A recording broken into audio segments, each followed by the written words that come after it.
I watch tons of Fallout 4 content, so I've seen a lot of videos that start with some variation of, "Did you know you can do blank?" Only to find out that, yeah, I already knew about that.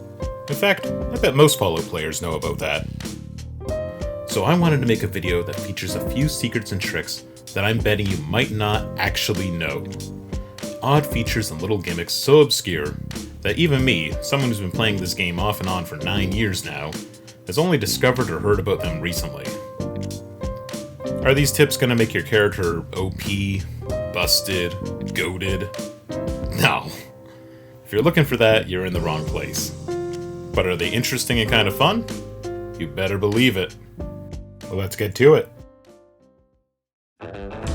Did you know that the Duelist effect works on ranged weapons? Turns out the Duelist Legendary effect is insanely underrated.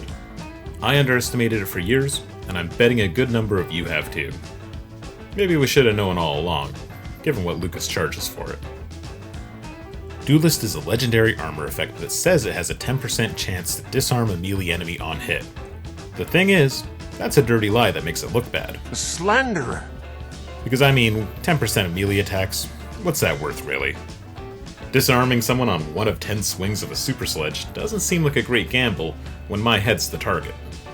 And even if I was willing to play those odds, a fight at that close a range is going to be over fast, one way or the other. Not a lot of time to roll the dice. So I've always shoved any Duelist drops right into the workbench, never to be seen again. But the truth is that they mean all attacks, including ranged attacks. Bullets! Suddenly, this is actually really good. Say you have someone on a rooftop or a catwalk above you with an automatic.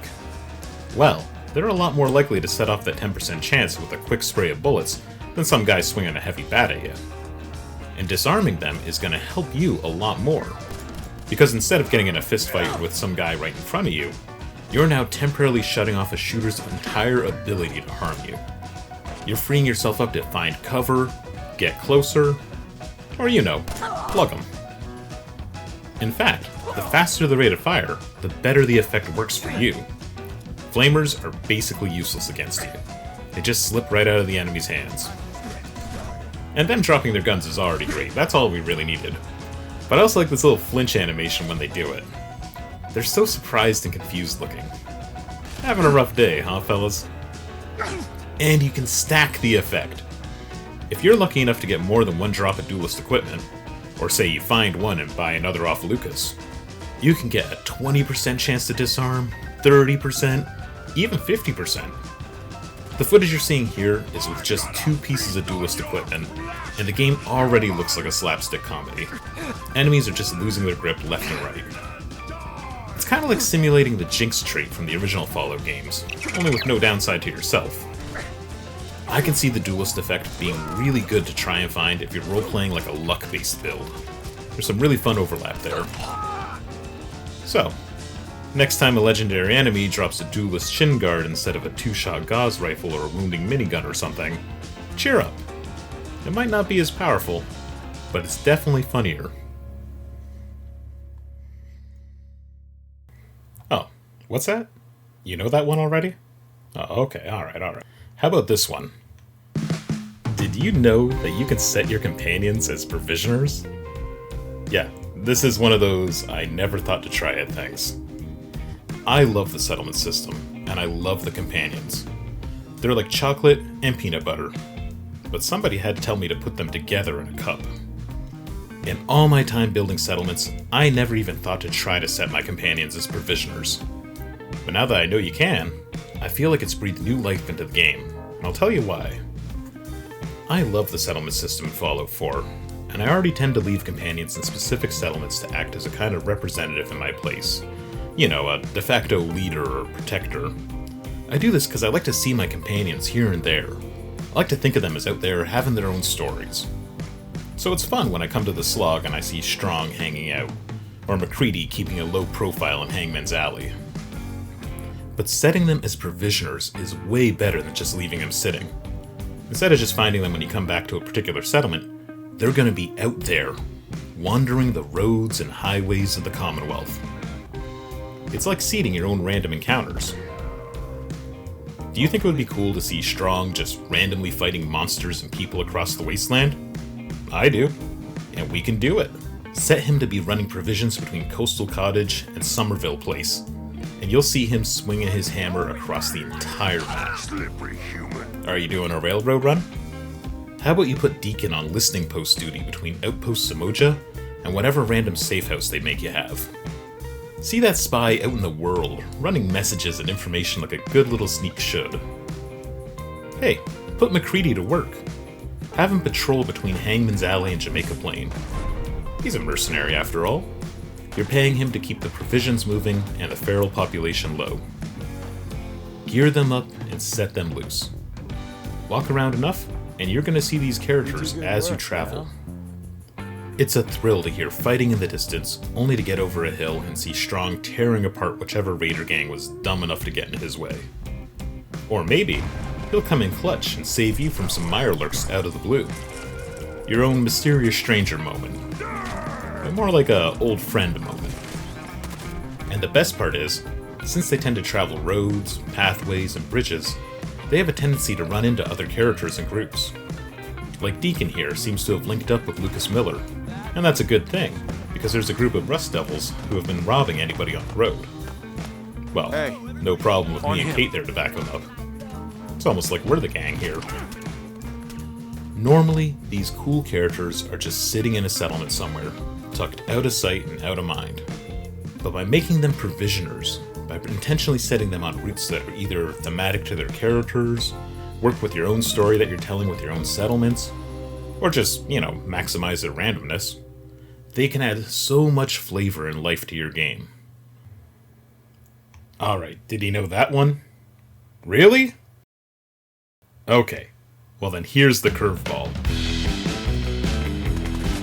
Did you know you can save yourself with shopping carts? Well, technically any grabbed item, but the carts are one of the best. This is something so silly and so stupid and so utterly impractical that I only discovered it the other day while playing around. But you can use grabbed objects to block bullets. That's right, the fiddly, weird grab action that lets you pick up items and rotate them around can be used to save your life. Well, kinda. In a pinch, maybe. Call it a junk shield. A little bit of wasteland ingenuity.